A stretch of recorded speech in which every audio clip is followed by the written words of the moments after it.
আসসালামু আলাইকুম রহমতুল্লাহ। আমি এম কে জামান, ইজবিলা সানবুকটির পক্ষ থেকে আপনাদের স্বাগত। আজকের টিটেলের বিষয় ওয়ার্কিং ক্যাপিটাল ম্যানেজমেন্টের 5 নম্বর অধ্যায়ের দ্বিতীয় ক্লাস। শিক্ষার্থীগণ, প্রথম ক্লাসে আমরা এই অধ্যায়ের 5টি ফরম্যাট সম্পর্কে বিস্তারিত জেনেছি এবং 1 নম্বর ও 2 নম্বর ফরম্যাটের গাণিতিক সমস্যাগুলো সমাধান করেছি। আজকের ক্লাসে আমরা এই অধ্যায়ে 3 নম্বর ফরম্যাটের গাণিতিক সমস্যাগুলো সমাধান করব। তাহলে চলুন প্রথমে আমরা ফরম্যাট নাম্বার 3 দেখে আসি। Point number 3, cost of bank loan, সংক্ষেপে বলা হয় কেবিএল। কস্ট অফ ব্যাংক লোনের বেসিস আছে মোট 4টি। 1 নম্বর বেসিস হলো কালেক্ট বেসিস, 2 নম্বর হলো ডিসকাউন্ট বেসিস, 3 নম্বর হলো ইনস্টলমেন্ট বেসিস এবং 4 নম্বর হলো রিভলভিং ক্রেডিট এগ্রিমেন্ট। এই 4টা বেসিসের উপরে নির্ভর করে ব্যাংক লোন দিয়ে থাকে এবং 4টি বেসিসের উপরে 4 রকম সূত্র ব্যবহার করা হয়। তাহলে চলুন প্রথমে আমরা গাণিতিক সমস্যার মাধ্যমে এই বেসিসগুলো বিস্তারিত জানি। আমাদের বইয়ের 3 নম্বর ফরম্যাটের গাণিতিক সমস্যাগুলো আমরা এখন সমাধান করব। আজকের ক্লাসে আমরা 3 নম্বর ফরম্যাটের সমস্ত অঙ্কগুলো এখানে শিখে নেব এবং বাকি অঙ্কগুলো আপনারা হোমওয়ার্ক করবেন।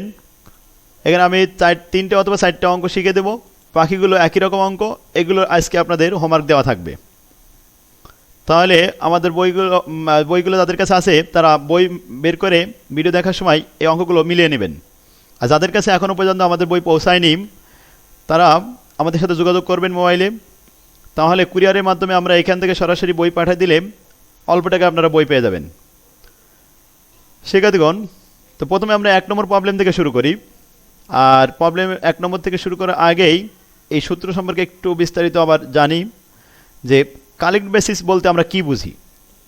কালেক্ট বেসিস হলো ব্যাংক যে পরিমাণ লোন আমাদের গ্যারান্টেড করে, ঠিক ম্যাচুরিটি শেষ হয়ে গেলে সেই লোনের সাথে সুদের টাকা অর্থাৎ সুদ এবং আসল একত্রে মেয়াদ শেষে পরিশোধ করলে সেটাকে বলা হয় কালেক্ট বেসিস। আর সুদের টাকা যদি লোন গ্রহণ করার সময় প্রথমে কেটে নেয় তাকে বলা হয় ডিসকাউন্ট বেসিস। সেখানে লেখা থাকে ডিডাক্ট ইন্টারেস্ট ইন অ্যাডভান্স, অর্থাৎ অগ্রিম সুদ কর্তন। লোন গ্রহণ করার পূর্বেই যদি সুদ কেটে নেয় তাহলে সেটা ডিসকাউন্ট বেসিস।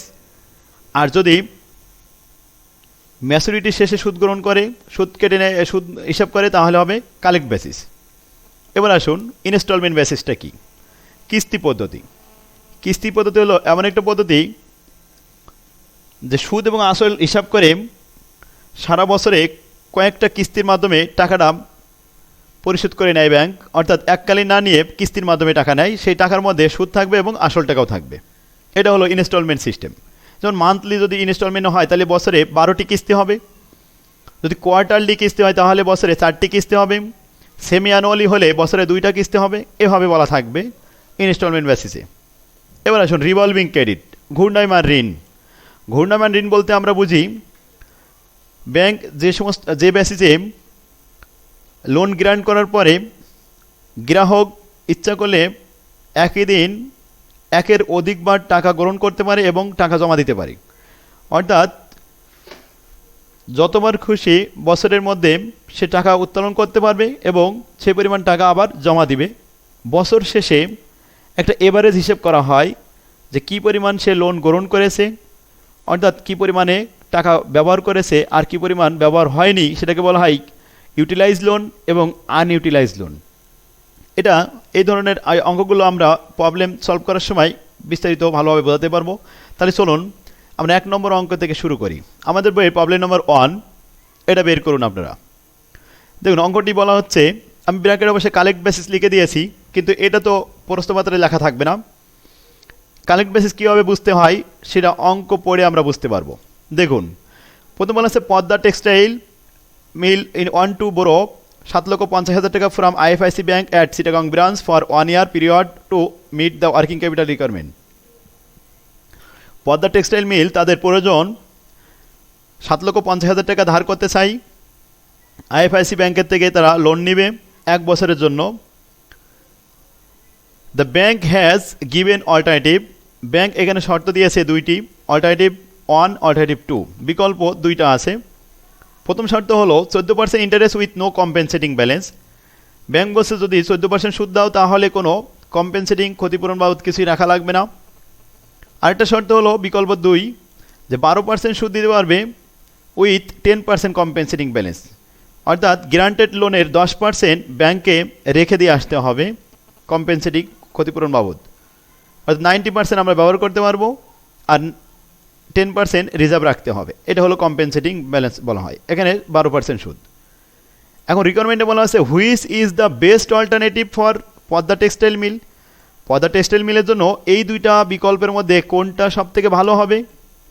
এ ধরনের প্রশ্ন উত্তর দিতে গেলে অবশ্যই দুইটা রিকোয়ারমেন্ট আলাদাভাবে আগে তৈরি করে নিতে হবে।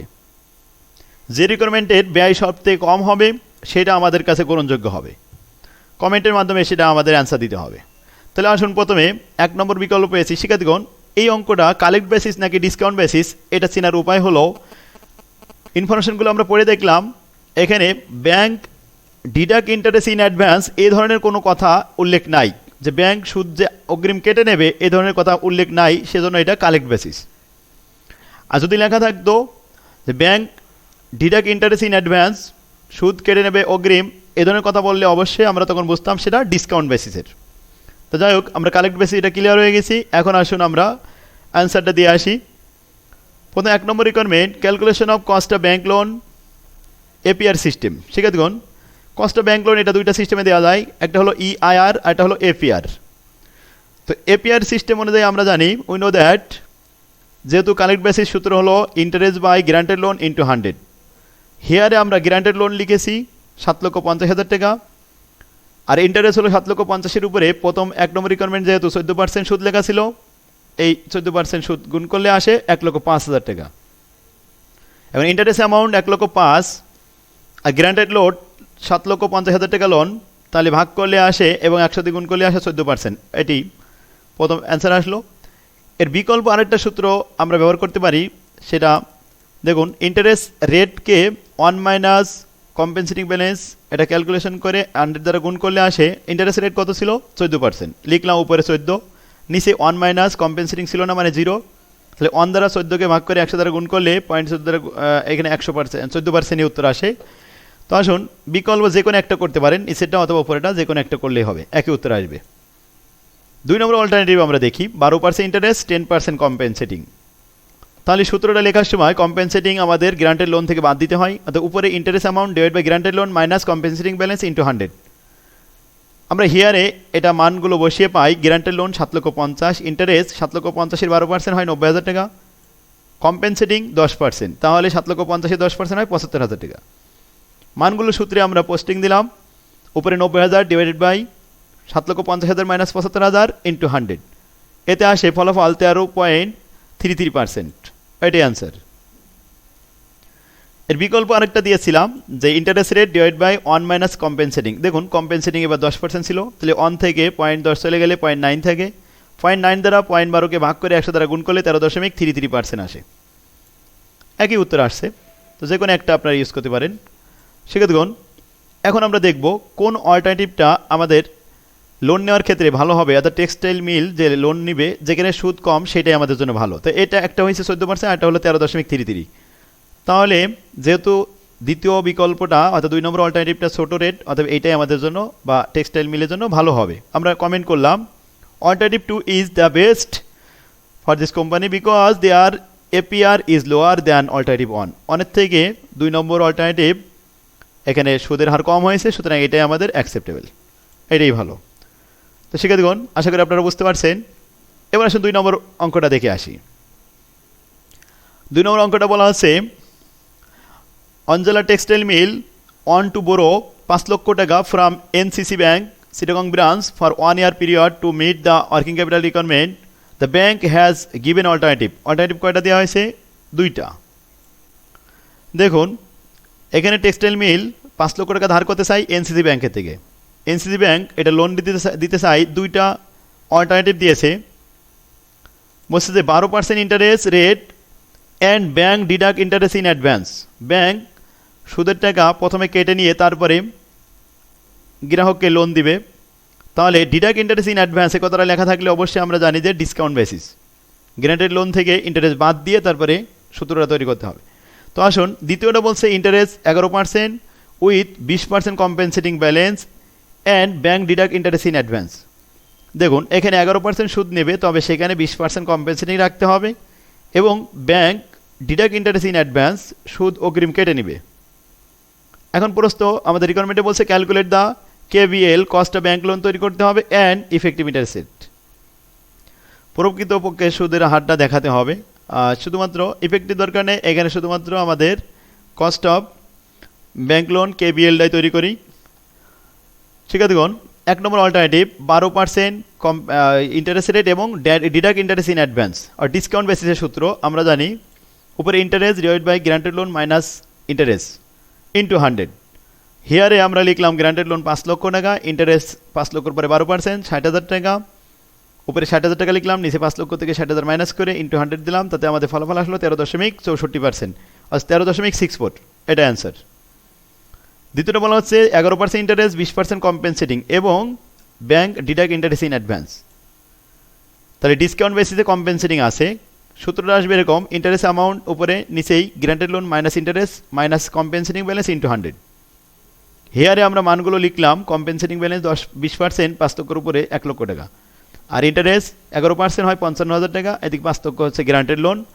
মানগুলো আমরা সূত্রে বসিয়ে ক্যালকুলেশন করলাম, এখানে আসলো উত্তর 15.94%। বিকল্প এটাও করতে পারেন, এটা একই, ইন্টারেস্ট অন থেকে ইন্টারেস্ট রেট বাদ কম্পেনসেটিং বাদ ক্যালকুলেশন করলে একই উত্তর আসে। শিক্ষার্থীগণ, তাহলে আশা করি আপনারা বুঝতে পারছেন ডিসকাউন্ট বেসিস কীভাবে বুঝতে হয়। তাহলে ডিডাক্ট ইন্টারেস্ট ইন অ্যাডভান্স লেখা থাকলে ডিসকাউন্ট বেসিস হবে, একই সূত্র, শুধুমাত্র গ্রান্টেড লোন থেকে ইন্টারেস্ট অ্যামাউন্টটা মাইনাস করবেন, আর কিছু না। ইনস্টলমেন্ট বেসিস, এখানে বলা হচ্ছে Padma textile mill want to borrow ধার করতে চাই 4,50,000 টাকা from IFIC bank at Chittagong branch for 1 year period to meet the working capital requirement. The bank has given alternative দেওয়া হয়েছে এখানে 4টা। বলছে 4,50,000 টাকা লোন নিতে গেলে এখানে বলছে 10% interest with monthly instalment basis, বছরে 12টা কিস্তি দিতে হবে। দ্বিতীয়টা বলা হচ্ছে 10% interest with semi annually instalment basis, অর্থাৎ বছরে 2বার কিস্তি দিতে হবে। তৃতীয়টা বলা হচ্ছে 10% interest with quarterly instalment basis, বছরে 4টা কিস্তি পরিশোধ করতে হবে। এরপরে বলা হচ্ছে 10% interest with monthly instalment basis but interest is paid in advance, interest অগ্রিম দিতে হবে, অর্থাৎ এখানে ডিসকাউন্টও থাকবে। তাহলে আমরা 4টা রিকোয়ারমেন্ট দেখে আসি।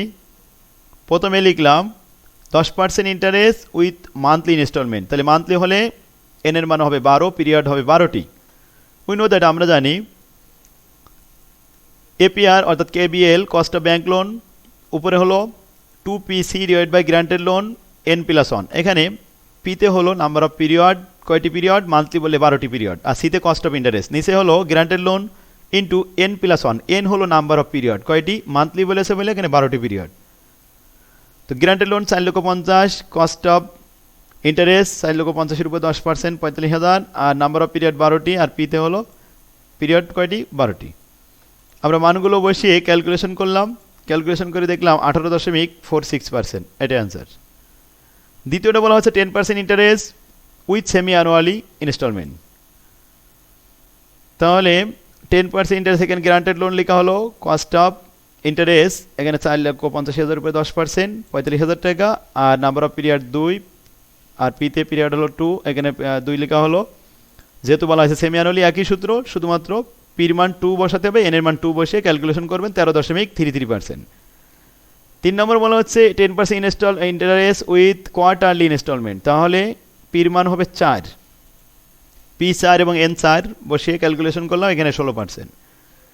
আর 4 নম্বরে আমাদের বিকল্প বলা হয়েছে যে মান্থলি ইনস্টলমেন্ট হবে but interest paid in advance, interest অগ্রিম কেটে নেবে। তাহলে 2PC ডিভাইডেড উপরে সূত্র লেখা হলো, এখানে ইন্টারেস্ট বলেছে অগ্রিম কেটে নেবে, জন্য গ্রান্টেড লোন মাইনাস ইন্টারেস্ট ব্র্যাকেটের ভিতরে N+1 ক্যালকুলেশন করলাম, এখানে পেলাম কত, 20%, তাহলে 20.51%, এটা অ্যান্সার। সেক্ষেত্রে আশা করি আপনারা বুঝতে পারছেন ইনস্টলমেন্ট সিস্টেম। এবার আসুন revolving credit agreement. Revolving credit হলো ঘূর্ণায়মান ঋণ চুক্তি, এটার এপিআর এর সূত্র হলো total cost divide by utilised loan into 100। তাহলে আমরা এখানে আমাদের বইয়ের 4 নম্বর প্রবলেমটি সমাধান করি। শিক্ষার্থীগণ, প্রথম বলা হয়েছে independent trading corporation has a revolving credit agreement at 12% interest with Dhaka bank it the granted loan was 7 lakh টাকা for the year that just ended. এক বছরের জন্য কত টাকা লোন গ্রান্ট করেছে? 7 লক্ষ টাকা হলো গ্রান্টেড লোন।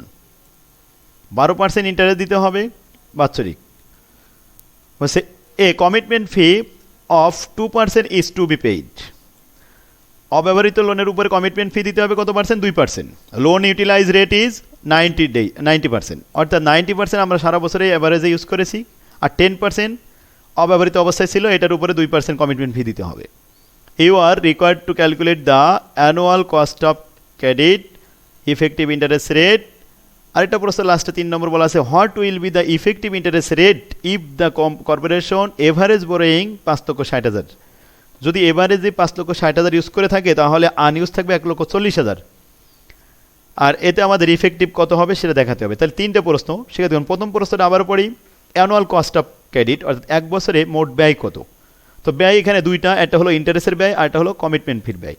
দুইটা ব্যয় যোগ করে আমাদের টোটাল ব্যয় বের হবে এক বছরে। তো আসুন, এর জন্য প্রথমে আমাদের একটা ছক করতে হবে। প্রথম পার্টিকুলার লেখা হলো, টাকা এবং টাকা দুইটা কলাম লেখা হলো। গ্রান্টেড লোন আমাদের 7 লক্ষ, এর মধ্যে 90% ইউজ করা হয়েছে, অর্থাৎ 7 লক্ষর 90% হয় 6,30,000 টাকা। আনইউজ থেকে কত তাহলে? 10%। 7 লক্ষ 10% 70,000 টাকা। ইন্টারেস্ট সর্বদাই ইউটিলাইজ লোনের উপরে আসে, অর্থাৎ 6,30,000 উপরে 12% সুদ দিতে হবে। আনইউটিলাইজের উপরে কমিটমেন্ট ফি 2%, তাহলে আনইউটিলাইজ 70,000 গুণ 2%, এতে আসে 1,400 টাকা। মোট ব্যয় হলো 77,000 টাকা, এটাই আনসার। তাহলে total annual cost of trade credit হলো ইন্টারেস্ট প্লাস কমিটমেন্ট ফি, মোট হলো 77,000 টাকা। 2 নম্বর প্রশ্ন, effective interest rate. Effective interest রেটের সূত্র একটাই, তো আমরা এখানে দুটো ব্যবহার করেছি, উত্তর একই আসবে। সেক্ষেত্রে দেখুন, 1 + i to the power m - 1 × 100। এখানে আই বলতে আমরা বুঝি যে মোট ব্যয় হয়েছে কত? 77,000 টাকা। ইউটিলাইজ লোন কত ছিল? 6,30,000 টাকা। তাহলে ভাগ করলাম 77,000 ভাগ 6,30,000, এতে ভাগ করলে আসে 0.1222। আর এম হলো বছরে, রিভলভিং ক্রেডিটে বছর সবসময় একটাই থাকবে পিরিয়ড, বছরে একটাই পিরিয়ড হবে, কারণ বছরের শেষে হিসাব হয়। তো নাম্বার অফ ইয়ার পাওয়ার দিলাম 1 + i, এর মান 1222। ক্যালকুলেশন করে আমরা দেখলাম যে এখানে 12.22%, এটাই অ্যান্সার। সেক্ষেত্রে দেখুন, এবার আসুন 3 নম্বর বলা আছে, what will be the effective interest rate. Effective interest rate কত হবে if the corporation average borrowing the 5,60,000 টাকা। যদি 7 লক্ষ টাকা গ্রান্টেড হয়, ইউজ যদি 5,60,000 হয়, তাহলে আনইউজ থাকে কত? 1,40,000। আনইউজের পরে 2% কমিটমেন্ট ফি, আর ইউজের উপরে 12% সুদ। তো আমরা এই দুইটা ক্যালকুলেশন করে মোট ব্যয় নির্ণয় করব এবং তারপরে ইফেক্টিভ করব, টোটাল কস্টকে ভাগ করব। দেখুন, গ্রান্টেড লোন, ইউটিলাইজ লোন 5,60,000, এখান থেকে বাদ দিলাম 7 লক্ষ থেকে 5,60,000 বাদ দিলে 1,40,000 টাকা unused. Interest on utilised loan 5,60,000 উপরে 12%, আর commitment fee on unutilised loan 1,40,000 উপরে 2%, এতে আসে 28,000 টাকা, 2800 টাকা, আর এটা হলো 67,200 টাকা। মোট হলো 70,000 টাকা। এ হলো মোট ব্যয়। এটাকে আমাদের ভাগ করে রেট বানাতে হবে। রেট আসলো কত? 70,000 ভাগ 5,60,000 ভাগ করলে আসে 0.125। এম এর মান হলো 1। এরপর আমরা ক্যালকুলেশন করলাম, ক্যালকুলেশন করে মান পেয়েছি কত? 12.50%, এটা অ্যান্সার। সেক্ষেত্রে আশা করি আপনারা বুঝতে পারছেন। তাহলে ব্যাংক লোনের আমরা যে ব্যয়টা দেখলাম, এখানে মোট কয়টা বেসিস ছিল? 4টে বেসিস। আর প্রশ্নপত্র পড়ে দেখতে হবে কোন বেসিসে অঙ্ক এসেছে। যেমন এখানে রিভলভিং ক্রেডিট সরাসরি লেখা ছিল, ইনস্টলমেন্ট বেসিস সরাসরি লেখা ছিল, আর ডিডাক্ট ইন্টারেস্ট ইন অ্যাডভান্স এটা ডিসকাউন্ট বেসিস বলা ছিল, আর একটা কালেক্ট বেসিস। এই তো মোট 4টে বেসিস। সেক্ষেত্রে তাহলে আজকে আমাদের এইগুলো আপনাদের সব হোমওয়ার্ক দেওয়া থাকলো, যেহেতু আমরা সব কটা বেসিসের অঙ্ক শিখেছি। এরপরে আসুন আরেকটা ফরম্যাট আমরা দেখি। এখানে 4 নম্বর, অ্যাকাউন্ট রিসিভেবল। অ্যাকাউন্ট রিসিভেবল 2 প্রকার, একটা হচ্ছে প্লেজিং, প্লেজিং মানে বন্ধক রাখা, আর এটা হলো ফ্যাক্টরিং, ফ্যাক্টরিং মানে ভাঙিয়ে নেওয়া। তো এখানে আমাদের প্লেজিংয়ে 2টা প্রশ্ন হয় সাধারণত, অ্যাকাউন্ট রিসিভেবল টার্নওভার আর অ্যানুয়াল ক্রেডিট সেল, এটাই দুটোই প্রশ্ন হয়, খুবই সহজ। দেখুন আমরা একটা অঙ্ক করি, আমাদের বইয়ের প্রবলেম নাম্বার 1, 4 নম্বর ফরম্যাটের। বলছে Kamal limited annual credit sale 10 লক্ষ টাকা and average level of account receivable of টাকা 2 লক্ষ। সারা বছর বিক্রি করে 10 লক্ষ টাকা, কিন্তু অ্যাকাউন্ট রিসিভেবল আছে 2 লক্ষ টাকা। 2 লক্ষ দ্বারা 10 লক্ষকে ভাগ করলে 5 টাইম আসে, এটাই হলো টার্নওভার। অর্থাৎ যদি 2 লক্ষ টাকা অ্যাকাউন্ট রিসিভেবল থাকে, এরকম 10 লক্ষ আদায় করতে কতবার সময় লাগবে? 5 বার সময় লাগবে। এইটাই হলো turnover. Calculate the account receivable turnover. সূত্র হলো annual credit sale divide by average account receivable. Annual credit sale 10 lakh, average account receivable হলো 2 লক্ষ, ভাগ করলে আসছে 5 টাইমস। এটা অ্যান্সার। ঠিক আছে, তাহলে অ্যানুয়াল ক্রেডিট সেলকে আমরা এভারেজ অ্যাকাউন্ট রিসিভেবল দ্বারা ভাগ করলাম, আমাদের টাইম বের হলো, অ্যাকাউন্ট রিসিভেবল টার্ন ওভার শেষ, কমপ্লিট। এবার আসুন 2 নম্বর problem. Jalal corporation sales goods on credit, collection period 90 দিন। যদি প্রশ্নপত্রে কালেকশন পিরিয়ড দেওয়া থাকে তাহলে আমরা বছরে জানি 360 দিন, 360 দিন ব্যবহার করব। অ্যাজুমিং 1 ইয়ার সমান 360 days, calculate the account receivable turn over. একই প্রশ্ন, দুইটা সূত্র। অ্যানুয়াল ক্রেডিট সেল দেওয়া ছিল, টাকা দেওয়া ছিল, তাই টাকার সূত্র আমরা ইউজ করলাম 1 নম্বরে। আর দ্বিতীয়টা ম্যাচুরিটি পিরিয়ড দেওয়া আছে 90 দিন, এই জন্য আমরা 360 দিকে ভাগ করলাম 90 দিন দিয়ে, অ্যাকাউন্ট রিসিভেবল টার্ন ওভার বেড়ে আসবে। 360 ডিভাইড বাই ম্যাচুরিটি পিরিয়ড 90 দিন, 4 নং 36, 4 টাইমস। ওদের অ্যাকাউন্ট রিসিভেবল টার্ন ওভার কত হলো? 4 টাইমস। এটা অ্যান্সার। এবার আসুন আমরা 3 নম্বর প্রবলেমটা দেখি। এখানে অ্যাকাউন্ট রিসিভেবল ফ্যাক্টরিং, অর্থাৎ অ্যাকাউন্ট রিসিভেবল যদি আমরা বন্ধক না রেখে ভাঙাই নিই ব্যাংকের থেকে, তাহলে আমাদের যে ব্যয়টা আসবে, তো এখান থেকে আমাদের 4টা প্রশ্ন হতে পারে। তো 4টা প্রশ্ন, আমি অবশ্যই প্রথম অঙ্কটা 3 নম্বরে 3টে প্রশ্ন আছে, তো এগুলো আমরা একটু অ্যান্সার করি। খুবই সহজ আছে এগুলো, দেখুন। শিক্ষার্থীগণ, অঙ্কটা আমাদেরকে যে ইনফরমেশন দিয়েছে 3 নম্বরে, 3 নম্বর এবং 4 নম্বর, 4 নম্বর অঙ্কটা আর 3 নম্বর অঙ্কটা একই, তবে 4 নম্বর অঙ্কটা 17 সালে এসেছে 4th ইয়ারে। আমরা এটা অ্যান্সার করি, আর আপনাদের আজকে 3 নম্বর অঙ্কটা বাসার কাজ থাকবে। তো আমরা 4 নম্বরটা প্রবলেমটা সলভ করি। দেখুন, অ্যানুয়াল ক্রেডিট সেল অফ, এর লেগেছে সামিট লিমিটেড ইজ 16 লক্ষ টাকা, and it the average collection period 90 days. তো অ্যানুয়াল ক্রেডিট সেল কত? 16 লক্ষ টাকা। আর এভারেজ অ্যাকাউন্ট রিসিভেবল আদায় হয় 90 দিন পর পর দেনাদার আদায় হয়। পাস্ট এক্সপিরিয়েন্স, বিগত অভিজ্ঞতার আলোকে that bad debt loss was 2.5% and collection and administrative expenses cost is 12,000 টাকা। বলছে বিগত অভিজ্ঞতার আলোকে যে দেনাদার আদায় করতে যে আমাদের ব্যাড ডেট হয়ে গেছে, ইতিপূর্বে দেখা গেছে 2.5%, আর এদিকে খরচ হয় প্রশাসনিক ব্যয় 12,000 টাকা ব্যয় হয়। যদি আমরা ব্যাংকের থেকে ভাঙায় নিতে পারি তাহলে অ্যাডমিসিবল খরচ এই 12,000 থেকে আমরা মুক্তি পাবো, এবং ব্যাড ডেট থেকে আমরা রেহাই পাবো 2.5%। এটা আমাদের কস্ট সেভ করবে। এখন বলছে the factor charge 3% commission. Bank আবার ফ্যাক্টরিং কমিশন কাটবে কত? 3%, অ্যান্ড অ্যাডভান্স আপ টু 90%। 90% আমাদেরকে অ্যাডভান্স করবে, আর 10% রিজার্ভ রাখবে। 15% ইন্টারেস্ট, এবং সুদ কাটবে কত পার্সেন্ট? 15%। এগুলো হলো ব্যাংকের ইনফরমেশন। এর বলা হচ্ছে যে how much the company will get as advance. তাহলে ব্যাংক আমাদেরকে অ্যাডভান্স স্বরূপ কত টাকা দিবে? And what is the amount of total cost and EIR of the factoring the account receivable. তাহলে আমাদের প্রশ্ন হলো যে কত টাকা আমরা অ্যাডভান্স পাবো সেটা দেখাতে হবে, and what is the amount of total cost, এবং বাৎসরিক কত টাকা ব্যয় হবে সেটাও দেখাতে হবে, and EIR effective interest rate কত সেটাও দেখাতে হবে। মোট 3টা রিকোয়ারমেন্ট আমাদের এখানে চাওয়া হয়েছে। শিক্ষার্থীগণ, অ্যাকাউন্ট রিসিভেবল ফ্যাক্টরিং যখন বলা হয়, যেমন এখানে ফ্যাক্টর লেখা রয়েছে, ফ্যাক্টরিংয়ে প্রথমে আমাদেরকে অবশ্যই 3টে ওয়ার্কিং করে নিতে হবে। যেমন অ্যাকাউন্ট রিসিভেবল টার্ন ওভার, এটা প্রথমে করতে হবে। যেহেতু এখানে 90 ডেজ দেওয়া আছে, তাহলে 360 বছর, 360কে 90 দ্বারা ভাগ করলে 4 Times. Account receivable turn over কত? 4 টাইমস। তাহলে বাৎসরিক যে ইন্টারেস্ট রেট আছে ওটাকে 4 ভাগে ভাগ করতে হবে, আর অ্যাকাউন্ট রিসিভেবলের পরিমাণ অ্যানুয়াল ক্রেডিট সেলকে 4 দ্বারা ভাগ করতে হবে। অ্যানুয়াল ক্রেডিট সেল কত ছিল? 16 লক্ষ। এখন 4 দ্বারা ভাগ করলে এভারেজ অ্যাকাউন্ট রিসিভেবল আসে কত? 4 লক্ষ টাকা। পিরিয়ডিক্যাল ইন্টারেস্ট, এখানে ইন্টারেস্ট রেট ছিল বাৎসরিক 15, 4 দ্বারা ভাগ করে 4টা পিরিয়ডে ভাগ করে দিলাম, প্রতি পিরিয়ডে 3.75%। এবার আসুন রিকোয়ারমেন্ট, প্রথম প্রশ্ন করা হলো যে কত টাকা আমরা অ্যাডভান্স পাবো ব্যাংকের থেকে। তাহলে আমাদের প্রথমে এটা ছক করতে হবে। ছকের ভিতরে এভারেজ অ্যাকাউন্ট রিসিভেবল 4 লক্ষ, এটা লিখতে হবে।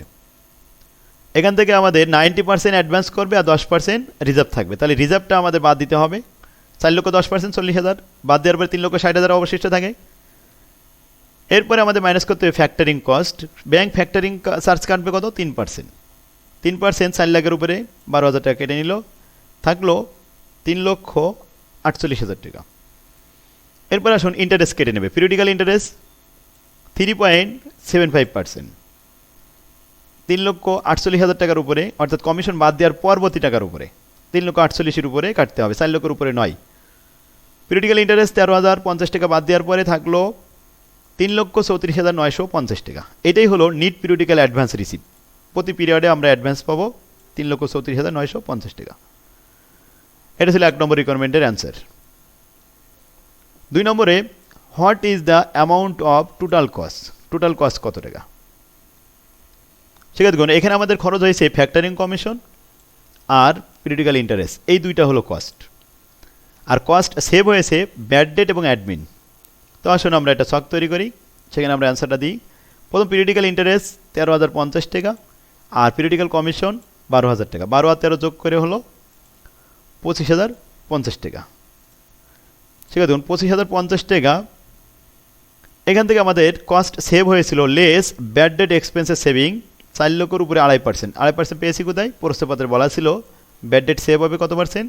2.5%। আর অ্যাডমিনিস্ট্রেটিভ খরচ সেভ হবে কত টাকা? 12,000 টাকা। তো আমরা ব্যাড ডেট 2.5% গুণ করলাম 4 লক্ষের উপরে, 10,000 টাকা সেভ হয়েছে। আর অ্যাডমিনিস্ট্রেটিভ সারা বছরে আমাদের সেভ হবে 12,000, এটাকে আমরা ভাগ করলাম 4টে পিরিয়ডে, তাতে আসলো 3,000। এখন বাদ দেওয়ার পরে আমাদের অবশিষ্ট থাকে কত? 12,050 টাকা। এইটাই প্রকৃতপক্ষে নিট পিরিয়ডিক্যাল কস্ট। আচ্ছা, এখন অ্যানুয়াল কস্ট যদি আমরা বের করি, তাহলে এক বছরে কয়টা পিরিয়ড? 4টা পিরিয়ড। তো 12,050 গুণন 4, তাহলে টোটাল অ্যানুয়াল কস্ট কত সেভ হবে? কত কস্ট হবে?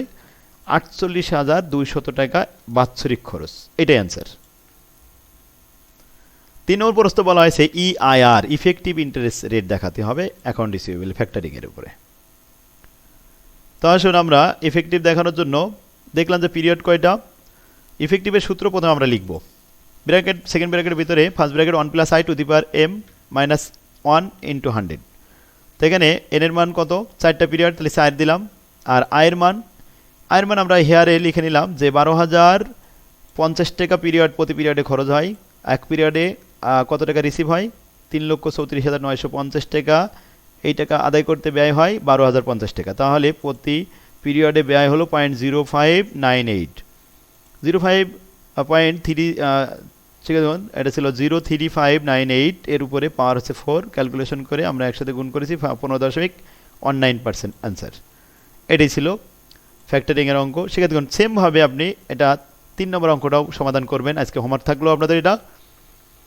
এবার আসুন তাহলে 5 নম্বর ফরম্যাটটা আমরা পরবর্তী ক্লাসে দেখব। সেক্ষেত্রে অনেক বড় ক্লাস হয়েছে। তো আজকের ক্লাসে আমরা যে 3 এবং 4 এই দুইটা ফরম্যাটে অঙ্ক করলাম, এই অঙ্কগুলি আপনারা আজকে প্র্যাকটিস করবেন বাড়িতে। আগামী ক্লাসে আমাদের 5 নম্বর ফরম্যাটে অঙ্কটা শিখব ইনশাল্লাহ। তো এর মধ্যে আপনারা 4 নম্বর ফরম্যাট এবং 3 নম্বর ফরম্যাটের গাণিতিক সমস্যাগুলো সব হোমওয়ার্ক করে ফেলবেন। শিক্ষার্থীগণ, এইভাবে যদি আমরা প্রত্যেকটা ফরম্যাটের প্রত্যেকটা অঙ্ক করতে পারি ইনশাল্লাহ, তাহলে প্রত্যেকটা সাবজেক্টে A+ পাওয়া আপনাদের জন্য অনেক সহজ হবে ইনশাল্লাহ। তো আমার সাথেই থাকুন, আর আমার যে লেখা হ্যান্ডনোটগুলো এগুলো সংগ্রহ করুন। আশা করি ইনশাল্লাহ আপনাদের জন্য অনেক উপকার হবে। আর যারা এখনও আমাদের বইটা পাননি, তারা সরাসরি আমার সাথে মোবাইলে যোগাযোগ করুন। কুরিয়ারের মাধ্যমে আপনি বই নিতে পারবেন, এবং কুরিয়ারের মাধ্যমে নিলে আপনাদের কোনো রিস্ক থাকবে না। শিক্ষার্থীগণ, তাহলে আজকের ক্লাস আমরা শেষ করতে পারি। আল্লাহ হাফেজ, আসসালামু আলাইকুম রহমতুল্লাহ।